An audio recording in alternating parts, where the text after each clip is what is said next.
প্রতি শীতল হয়, মা বাবা যেন তোমার প্রতি খুশি হয়ে যায়।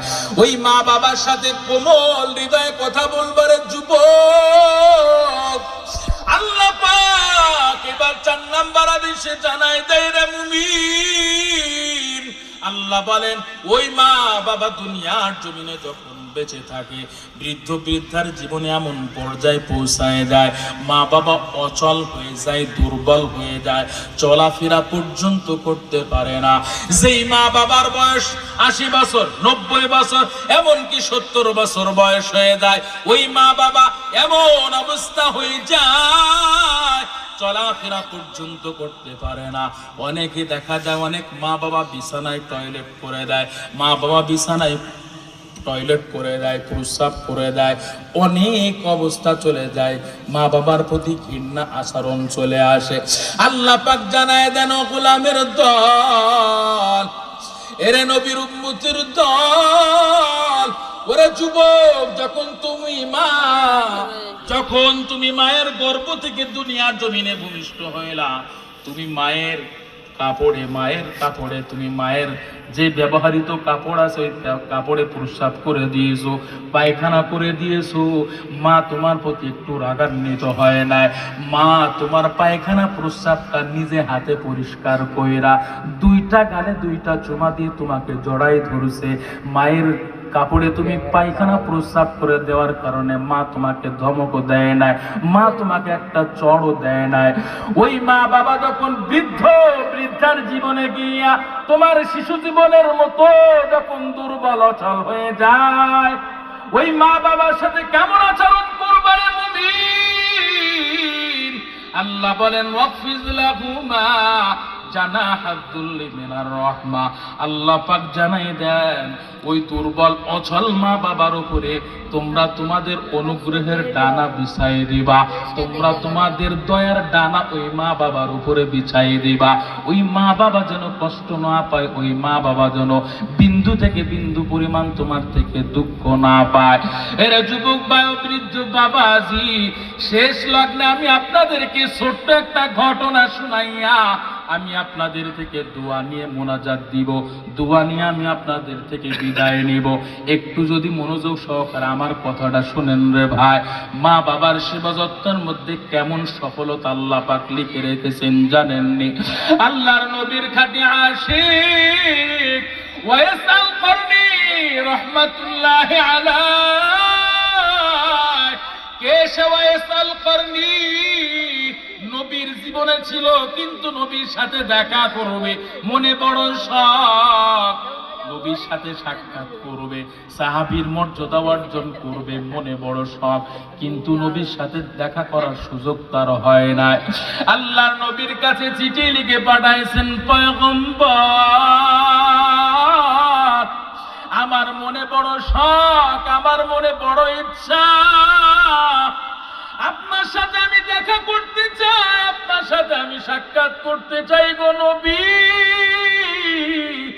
কিন্তু আমার অসুস্থ বৃদ্ধা মা ঘরের মধ্যে পড়ে আছে।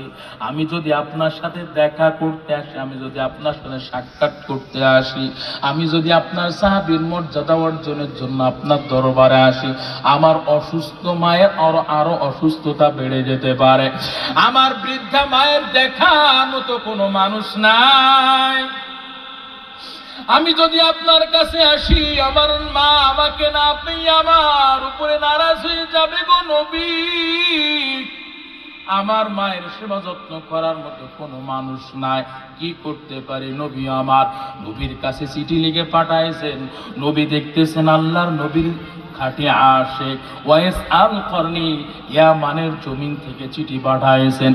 আল্লাহ নবী চিঠির অপর পিঠে রিপ্লাই দিলেন, আল্লাহ নবী চিঠিতে অপর পিঠে রিপ্লাই দিলেন, ও ওয়াইস আল করনি, আমার দরবারে তোমার আসার দরকার নাই, প্রয়োজন নাই।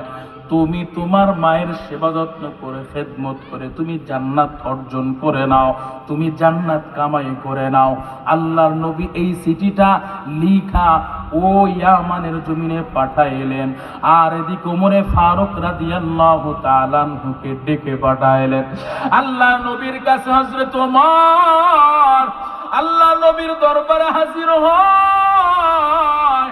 আল্লাহর নবী রহমতে আলম নবী হযরত ওমরকে ওসিয়াত করতেছেন, হে ওমর, তোমার কাছে আমি বলে গেলাম আমার এমন একজন পাগল আছে ইয়ামানের জমিন থেকে আসবে, আমার ওই পাগলের নাম ওয়াইস আল করনি।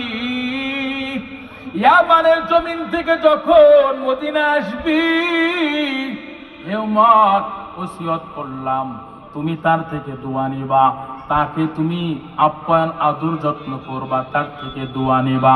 এনে নবীর উম্মতের দল এই ওসিয়ত করে দিলেন।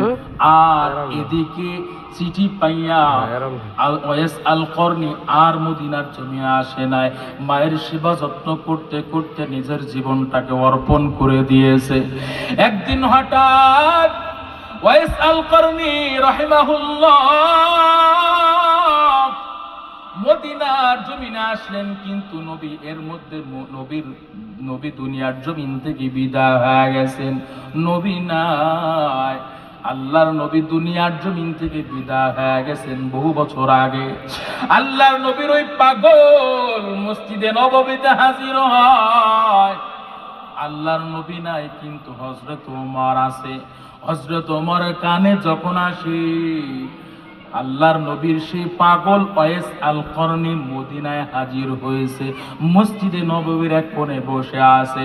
হযরত ওমর দৌড়াইতে দৌড়াইতে ওয়াইস আল করনির কাছে যায়, আর জড়াই ধরে দুইটা চোখের পানি ছেড়ে কান্না করে আর বলে, ভাই তোমার নাম কি ওয়াইস করনি? বলে, হ্যাঁ আমার নাম ওয়াইস করনি। এরে নবীর উম্মতের দল হযরত ওমর জড়াই ধরে বলতেছেন, ভাই আল্লাহর নবী তোমার জন্য আমার কাছে ওসিয়ত করে গেছেন, তোমাকে দেখা মাত্রই তোমার কাছে দোয়া চাইতে বলেছেন রে ভাই। ও ভাই ওয়াইস করনি, তুমি আমার জন্য দুইটা হাত তুলে দোয়া করে দাও। ওয়াইস করনি দুইটা হাত তুলে ওমরের জন্য দোয়া করি। দোয়া শেষ হয়ে গেল, আল্লাহর নবীর খাটে আশিকের কাছে জিজ্ঞাসা করতেছেন, ও ভাই ওয়াইস করনি, তুমি আমার জন্য দোয়া করলা বুঝলাম, তবে তুমি এমন মাকবুল বান্দা কেমনে হইলা, এমন প্রিয় বান্দা তুমি কেমনে হইলা, কি এমন করছো? আল্লাহ নবীর সাহাবীর মর্যাদা অর্জন করা তোমার সুযোগ হয় নাই, আল্লাহ নবীকে দেখবা এমন সুযোগ তোমার হয় না, কিন্তু আল্লাহর নবী তোমার ব্যাপারে আমার কাছে ওসিয়ত করে গেছে, তুমি এমন দামি কেমনে হইলা আমার একটু জানতে মনে চায়। ওয়াইস করনি দুইটা চোখের পানি ছেড়ে দেয়, দুইটা চোখের পানি ছেড়ে ছেড়ে বলে, হো ভাই ওমর, তুমি তো জানো না, তুমি তো জানো না আমার মনে বড় শখ, আমি রহমতে আলম নবীর সাথে দেখা করব, সাক্ষাৎ করব, নবীর সাহাবীর মর্যাদা অর্জন করব, কিন্তু আমার সৌভাগ্য হয় না, আমার সুযোগটাও হয় না।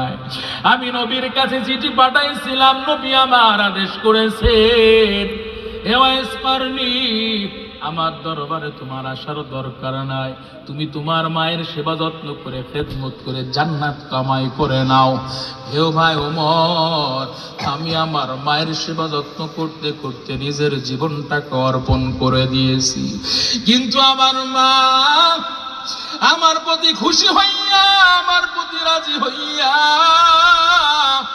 আমার প্রতি সন্তুষ্ট হইয়া মৃত্যুর আগে আমার মা দুইটা হাত আল্লাহর কাছে দোয়া করেছেন, আল্লাহর কাছে দোয়া করেছেন, ও আল্লাহ, ও ভাই ওমর, আমার মা দুইটা হাত তুলে আল্লাহর কাছে বলেছেন, আল্লাহ আমার সন্তান ওয়াইস করনির মনে বড় শখ ছিল, ইচ্ছা ছিল তোমার নবীর সাথে দেখা করবে, সাহাবীর মর্যাদা অর্জন করবে, কিন্তু আমি মায়ের সেবা যত্নের কারণে আমার সন্তান তোমার নবীকে দেখার সুযোগটাও হয় না। ও আল্লাহ, আজকে আমি এই মৃত্যুর সময় শেষ বয়স আইসা বৃদ্ধ অবস্থায় তোমার কাছে দুইটা হাত তুলেছি, আল্লাহ আমার আমার সন্তানকে তুমি তোমার দরবারে এমন ভাবে কবুল করে নাও। এনে নবীর উম্মতের দল ওয়াইস করনি বলে হবা আমার মা দুইটা হাত তুলে আল্লাহর কাছে বলতেছে, আল্লাহ আমার সন্তান ওয়াইস করনিকে তুমি এমন ভাবে কবুল করে নাও, আমার সন্তান যখন তোমার কাছে কোনো কিছু চাওয়ার জন্য দুইটা হাত তুলবে আল্লাহ, আমার সন্তান ওয়াইস করনি যখন দুইটা হাত তুলবে গো মালিক, আমার সন্তান ওয়াইস করনির হাত কখনোই তুমি খালি ফিরাই দিবা না। আল্লাহু আকবার।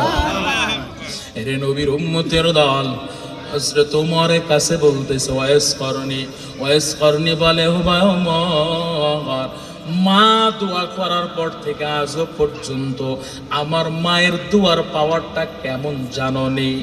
আমার মা দোয়া করার পর থেকে আজও পর্যন্ত আমি আল্লাহর কাছে, আমি ওয়াইস করনি আল্লাহর কাছে দুইটা হাত তুলতে দেরি, আমার আল্লাহ আমার হাত কবুল করতে দেরি করে না। মায়ের দোয়া লও হে মুমিন, মায়ের দোয়া লও, মায়ের দোয়া লও হে মুমিন, মায়ের দোয়া লও। বিপদে পড়বে না তুমি যখন যেথায় যাও, বিপদে পড়বে না তুমি যখন যেথায় যাও। মায়ের দোয়া লও হে মুমিন, মায়ের দোয়া লও। একটি গিলাস পানির ফলে বাইজিদের কোলে তুলে,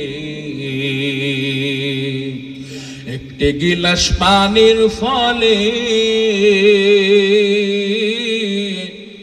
বাইজিদের কোলে তুলে, হাত তুলে মা বলে বাইজিদকে ওলি বানাও, হাত তুলে মা বলে বাইজিদকে ওলি বানাও।